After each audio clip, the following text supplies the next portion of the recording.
effectivement un marché où les enjeux techniques sont considérables en ce moment. On est au lendemain de l'échéance mensuelle du mois de octobre et donc c'est une nouvelle échéance qui démarre en ce début de semaine et Vincent Bois est à mes côtés en plateau, analyste technique chez IG. Bonjour Vincent. Bonjour. Ravi de vous accueillir dans ce rendez-vous, le plan de trading de Smart Bourse pour la semaine ou les prochains jours. C'est vrai que le contexte fondamental macroéconomique a assez peu évolué. On parle de risque de récession avec un niveau d'inflation qui reste inacceptable pour les banques centrales, on va le dire ainsi, Vincent. Et pourtant, on voit, et le mois d'octobre a été marqué de plusieurs séances qui ont permis de voir que les indices actions américains, par exemple, chaque fois qu'ils sont allés tester des gros points bas, des points de support importants, ont été tentés de rebondir. Et la séance de vendredi à Wall Street en a été encore l'exemple parfait, Vincent. Tout à fait. C'est vrai qu'on sent que les marchés ont envie de rebondir, ne vont pas chercher de nouveaux plus bas. Les mouvements haussiers sont plus importants que les mouvements baissiers, prennent moins de temps. Et donc, malgré l'incertitude encore qui règne, cette demande sur les taux de la Fed, sur la récession, comme vous le disiez, amène à des incertitudes. Donc, pas de nouvelles informations. Et pourtant, les marchés rebondissent sur des niveaux techniques importants, des précédents supports. On est tout de même allé chercher les plus bas depuis un an sur certains indices américains. Justement, on va voir les deux indices américains puisqu'il y a les résultats importants. Est-ce que ces résultats vont jouer dans la balance? Est-ce que justement les poids lourds de Wall Street vont permettre d'accélérer ce rebond ou au contraire d'aller chercher une nouvelle fois ces supports? Il faut sans doute effectivement plus que jamais regarder ces marchés, ces indices actions sous l'angle de l'analyse technique puisque la toile de fond fondamentale reste quand même confuse pour le moins, offrant assez peu de visibilité sur le court terme. Quand on regarde, alors vous êtes venu avec plusieurs graphiques évidemment, on peut regarder tout d'abord le Nasdaq avec une vue journalière du Nasdaq qui nous montre bien d'ailleurs effectivement ce bottom qu'on a pu marquer peut-être au cours du mois de novembre. Tout à fait. Techniquement, quels sont les enseignements de ce graphique, Vincent? Le point bas a été atteint justement juste après l'inflation et puis retour haussier alors que l'inflation était mauvaise finalement, pas satisfaisante, mais on est revenu chercher ses plus bas depuis, on le voit, septembre 2020 ici sur l'indice, un niveau de support important sur les 10 500. Retour haussier qui nous permettrait d'aller chercher probablement cette oblique ici sur les 11 700 points. On voit les indices européens qui commence plutôt dans le vert, malgré ce qui s'est passé en Asie, en Chine et à Hong Kong cette nuit. Pas d'incidence, pas de résultats importants aujourd'hui, donc on pourrait justement aller chercher ces 11 700 dans la journée. Après, ça va être cet exercice de dépasser ce nouveau plus haut récent, les 50% de Fibonacci, plus un ancien support oblique, que l'on va voir d'ailleurs en hebdomadaire, qui est un support oblique assez important et qui permettrait d'aller chercher d'autres niveaux, notamment les 12 227 points, et donc de dépasser cette moyenne mobile sans période que l'on voit en vert ici. Donc, on peut aller chercher ce niveau et puis échouer à franchir la moyenne mobile. Mais justement, un test de ce niveau et puis un dépassement de la moyenne mobile permettrait d'aller chercher d'autres niveaux que l'on peut voir d'ailleurs en hebdomadaire. On va regarder effectivement la vue hebdomadaire sur le Nasdaq qui permet effectivement d'avoir une vision un peu plus dézoomée. Qu'est-ce que ce graphique nous apprend, Vincent? Le support oblique qui n'est pas noté mais qui part justement de ce point bas de 2020 et qui va chercher les 10 500. Donc on peut aller rechercher, tenter justement de se maintenir dessus. Les 10 500 qui est un niveau technique, on est sur la moyenne mobile 200 périodes actuellement. On tente le dépassement, 11 270 ici en cotation.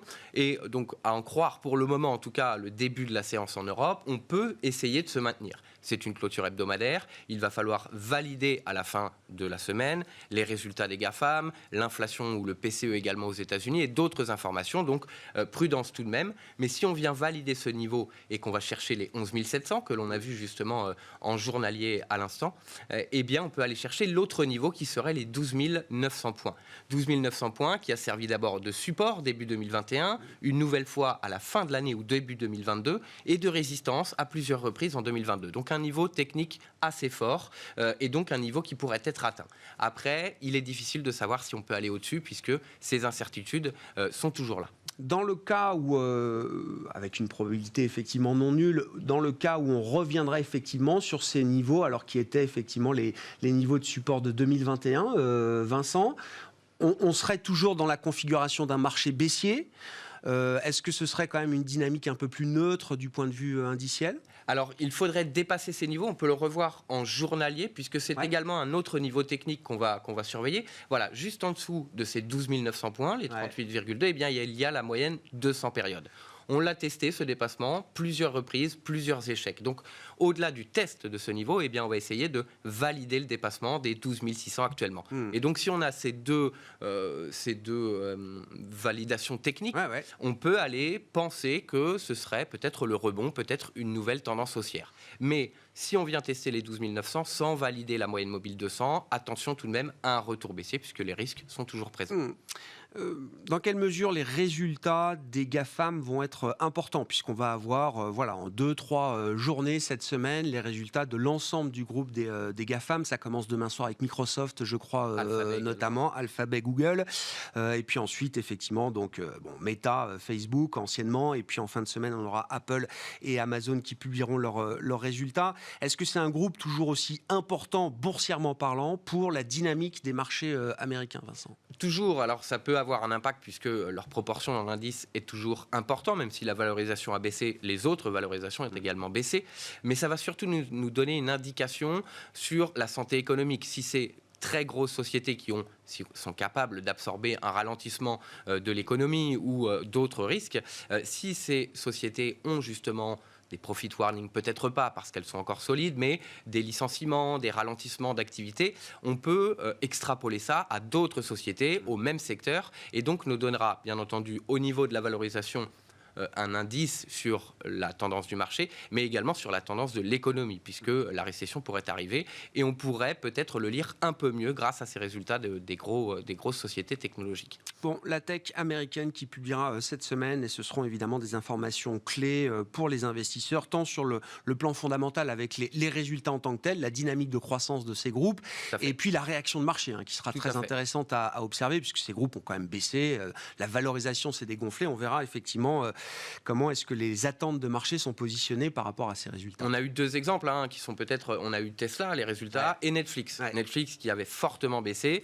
qui a profité justement d'avoir plus d'abonnements pour rebondir de façon importante, puisqu'il a rebondi de façon extrêmement importante. Du côté de Tesla, qui est quand même assez soutenu, eh bien les résultats étaient plutôt limités, les livraisons un peu plus faibles que prévu, des tensions sur les perspectives, et on le voit encore aujourd'hui sur les cotations futures en baisse de 3% parce qu'ils baissent les prix en Chine, et donc qui indique peut-être qu'il y a des tensions sur la demande. Deux exemples un peu disparates. Avec deux types de réactions de marché assez différentes. On verra ce qui a été anticipé pour les GAFAM. Ce sera évidemment à suivre tout au long de la semaine. Si on prend l'indice américain plus industriel, le Dow Jones historique, Vincent, en vue journalière, qu'est-ce qu'on peut dire de la dynamique de l'indice historique de Wall Street? De la même façon, ici, on a testé deux fois ce plus bas, en dessous des 29 000 points, qu'on n'avait pas vu depuis un certain temps.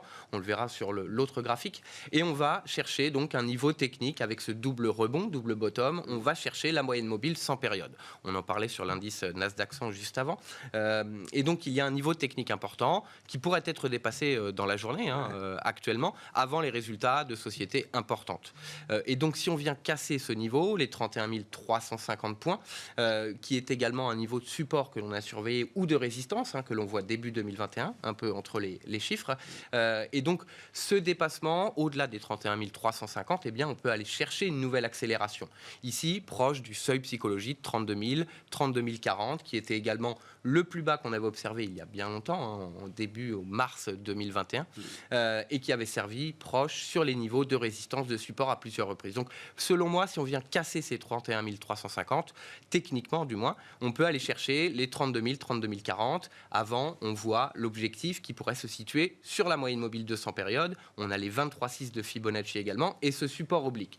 Support oblique, on a tenté le dépassement comme la moyenne mobile 200, échoué à deux reprises, on le voit très bien sur le graphique. Donc un peu comme on l'a dit sur le Nasdaq, il y a un niveau technique, la moyenne mobile 200 périodes, qu'il faudrait valider en dépassement pour tenter justement d'avoir une tendance haussière.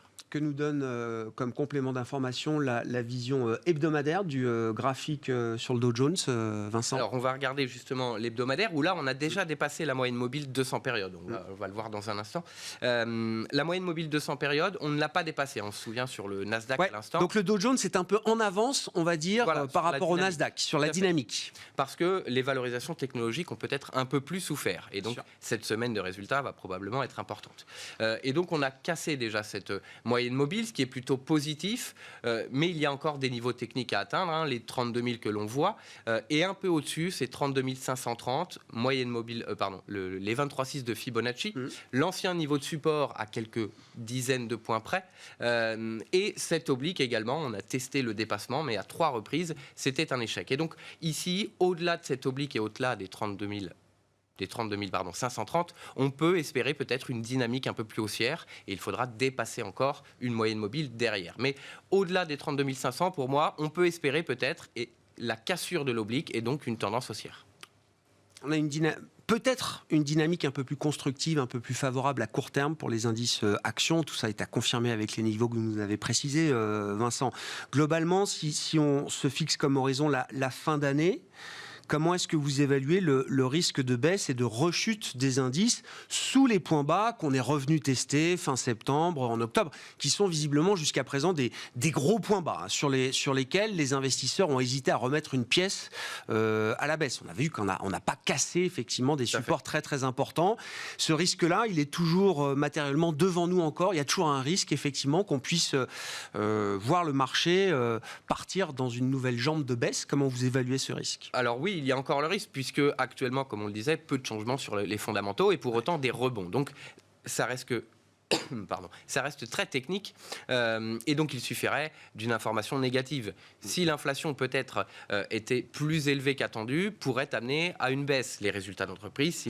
S'il y avait vraiment un risque important, hein, parce que si les résultats sont un peu moins bons ou presque comme on attendait, je ne pense pas que ce soit un catalyseur à la baisse. Voilà. De la même façon que l'inflation, puisqu'on a parlé du point bas ici sur le Nasdaq, c'était au lendemain de l'inflation qui était décevante. Et pour autant, on a rebondi. Donc là, pour le moment, les marchés semblent un peu hermétiques à tout risque, mais il y a toujours ces risques. Et donc, selon moi, après un rebond technique, les marchés sont très baissiers. Il y a beaucoup d'options de vente sur le marché. Dès que le marché va rebondir, eh bien, les gens vont se protéger et acheter des calls ou acheter des actions. Et donc, amplifier un peu ce mouvement haussier. C'est ce que l'on voit actuellement. Donc, il faut tout de même un peu respirer et avoir un rebond technique. Mais si les risques sont toujours bien présents, eh bien, on va avoir un retour baissier avant la fin de l'année. Bien entendu, beaucoup trop de données à surveiller pour savoir ce qui va se passer. Mais attention, le risque est toujours présent. Donc, malgré ce rebond technique, on est toujours actuellement dans une tendance baissière. Baissière, effectivement. Et encore une fois, en matière d'information fondamentale, les 15 prochains jours vont être des journées importantes pour les investisseurs. Merci beaucoup, Vincent. Merci. Vincent Bois qui était avec nous cette semaine pour le plan de trading de Smart Bourse, analyste chez IG.